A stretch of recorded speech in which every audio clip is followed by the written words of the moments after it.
So I'm continuing on to a video series where part one was the principles of giving. Part two is going to be tithing. So tithing is an aspect of giving. You're probably wondering, why am I wearing this robe and my cross necklace that I desire so much and that I love so much? Why am I wearing this? Well, we'll get to that. So I'm just going to go ahead and read the verse, and then we're just going to jump. I'm going to read the verse and immediately I'm going to jump straight into it. What the Bible says about tithing. Matthew chapter 23, verses 23 through 24. Woe to you, scribes and Pharisees, hypocrites! For you tithe mint and dill and cumin, and have neglected the weightier provisions of the law, justice, mercy, and faithfulness. But these are the things you should have done without neglecting the others. You blind guides who straighten out a gnat and swallow a camel. Wow. So that's two verses, and that's Jesus talking. And Jesus is talking to the Pharisees and the scribes. So who are the Pharisees? Who are the scribes? The Pharisees and scribes are just the people that knew about the religious law. The Pharisees are the ones that taught that. But notice here that Jesus is specifically calling them hypocrites. He's saying, for you tithe mint and dill and cumin and have neglected the weightier provisions of the law, justice, mercy, faithfulness. Okay, what is he talking about? Because how are they hypocrites if they're tithing?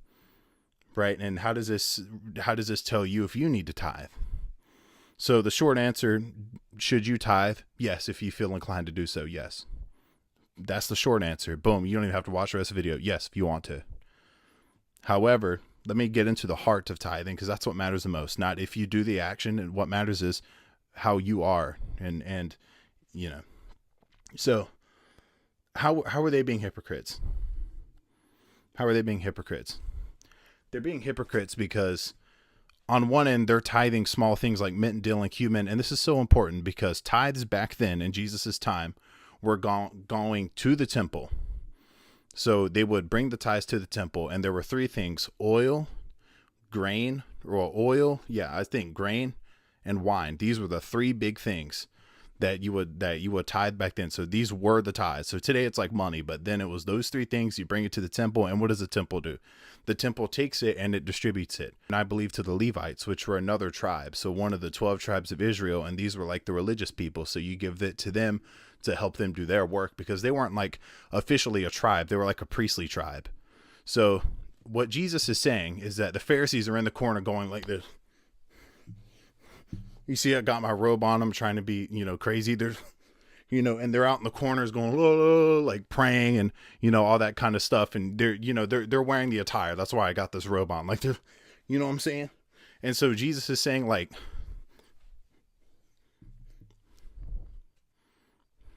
let that sink in for a second. So Jesus is saying, he's saying like you're over there going, like your Chef Boyardee, like you're about to burn the ravioli and you're going like this. And what Jesus is saying is like, don't do that. Like, that doesn't even make sense. All right. Jesus is saying, my wife is laughing behind the camera. It's so hard to keep a straight face. What does he mean, hypocrisy? Jesus is talking about hypocrisy. What does he mean? So earlier in the Bible, I don't know if that was earlier or later, but there was another story in the Bible in which Jesus healed on Sunday. So on the Sabbath, or I guess it was Sunday back then, on the Sabbath. And the Pharisees come charging up to him, as they do. And they say, hey man, like, you healed on the Sabbath. The law says you're not supposed to do that. You're not supposed to work on the Sabbath. It's an observation day. We don't work. And he's healing someone who's right there. And he has compassion on this single person that needed healing. Even if it was on a Sunday, he was going to heal them.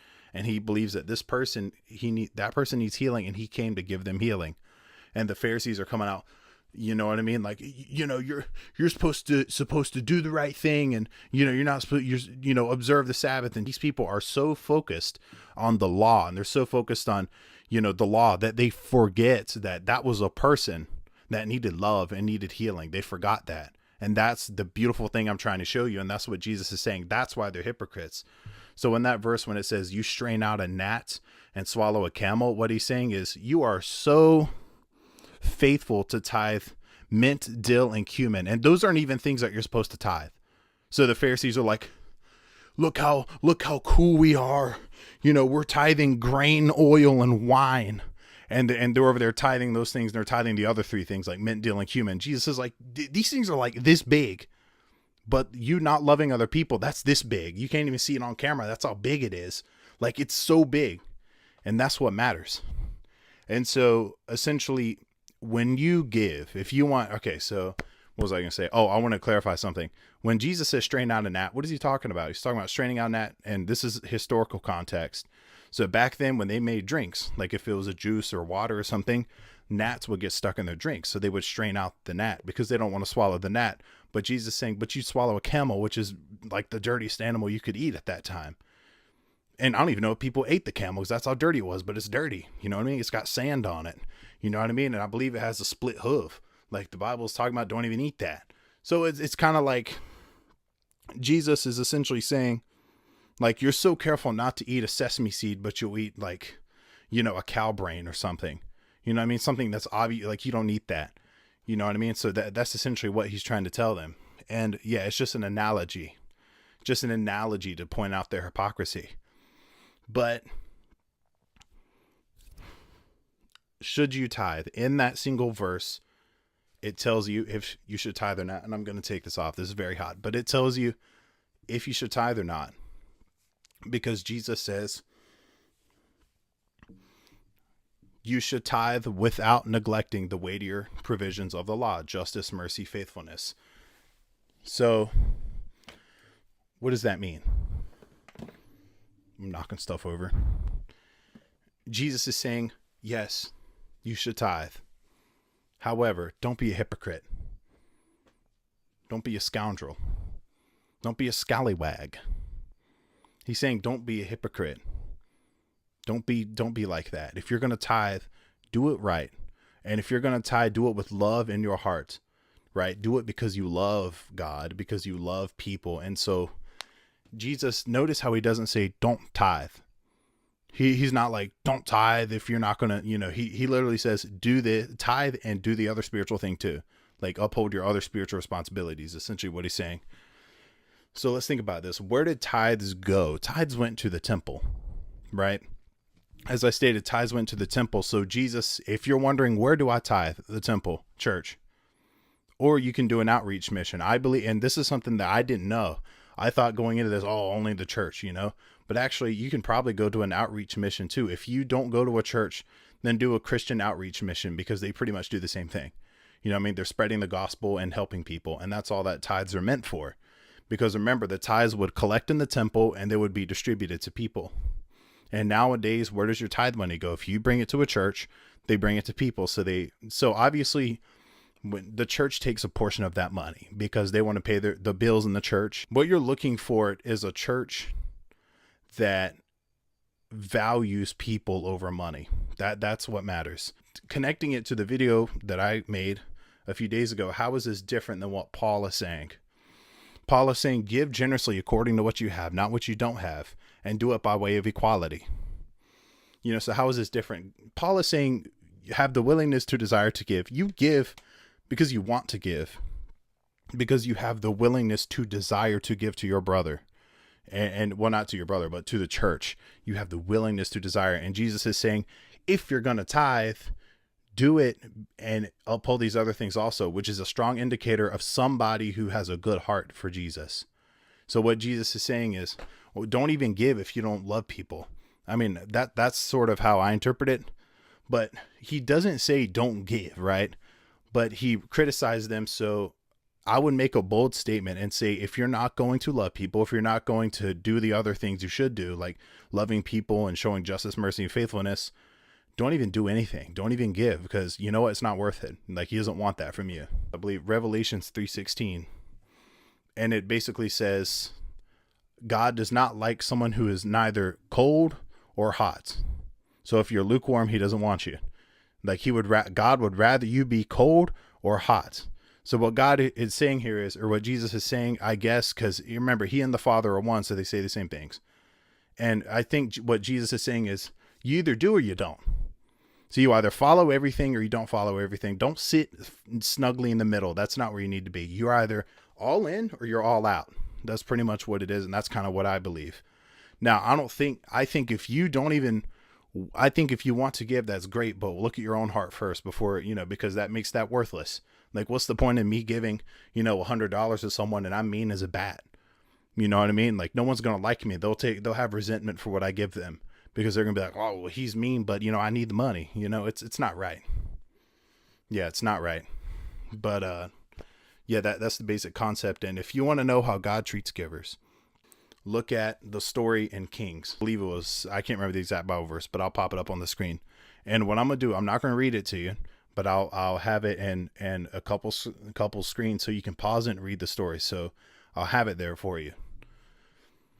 That was the pause for me showing it. So in this story, God says, go to Zarephath, Elijah, and there you will meet a widow who's going to provide for you. So basically in this story, God commands the widow to make food for Elijah.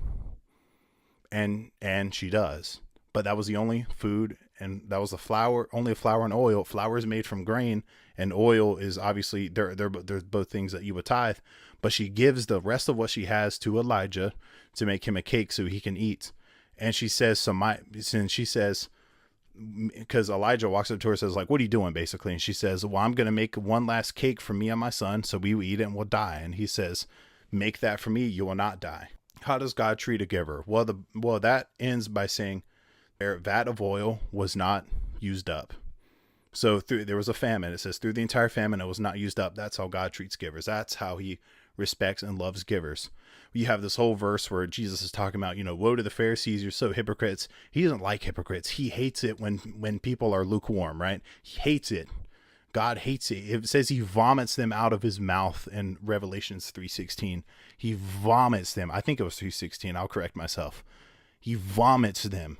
That is like that is gnarly. God does not like rebellion. He does not like it at all. He wants you to be hot or he wants you to be cold. That's it.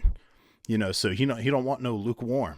You know what I mean? That because it's just, it's better for you to choose a side. You know what I mean? Like, according to not even according to the Bible, like in general, like in life, better to choose a side. Pick one. What do you want to do? Because sometimes staying in the middle will hurt you more. Sometimes you just got to pick one. But yeah, how God treats givers, he loves them. And he gives more to, notice how the lady gave such a little bit to Elijah, but God gave her more. You could say, oh, well, she listened to God. She obeyed God. Exactly. The willingness to desire to give. To kind of give you an idea, I had a friend and he watches these videos and I said, hey, I'm going to make a video about tithing. He goes, cool. I wonder, should I tithe? Like whatever. And I said, only tithe if, knowing what I learned from this research, I said, tithe if you want to, don't do it because you have to. He goes, no, I want to. Immediately he corrects me. No, I want to. And that should be our heart. We want to do it. And we're not going to count the cost. We're going to give. We're not going to count it. We're going to be like, okay, here. And I'll tell you what, that is more valuable. That is more valuable. It doesn't matter how much you give. It matters what's in here. That's all that matters. And it matters, do you love people? Here's the end. Tithing is specifically for churches so that they can take the money and they can help, build their ministry or like pay for the bills. And then they give it to people. If you're tithing to a church, this is my personal recommendation. If you're tithing to a church and they do not help people and they are not transparent about their finances, I would stop. That's my recommendation. And I'm not telling you to do that. That's just my opinion, because if they are not treating others fairly, they are not listening to the Bible. They are not doing the right thing because they want to build themselves up and they don't care about nobody else. So be careful, and if you want to give to outreach, do that. You can give to an outreach because they do the same thing, and make sure they're actually, they have fruits for what they do, not just like they have results. It's not just, they say they do it and they, it's not. And yeah, but that's what the Bible has to say about tithing and giving. And sorry for the longer video, but I just want to go ahead and clear it all up and finish the series, I guess. But yeah.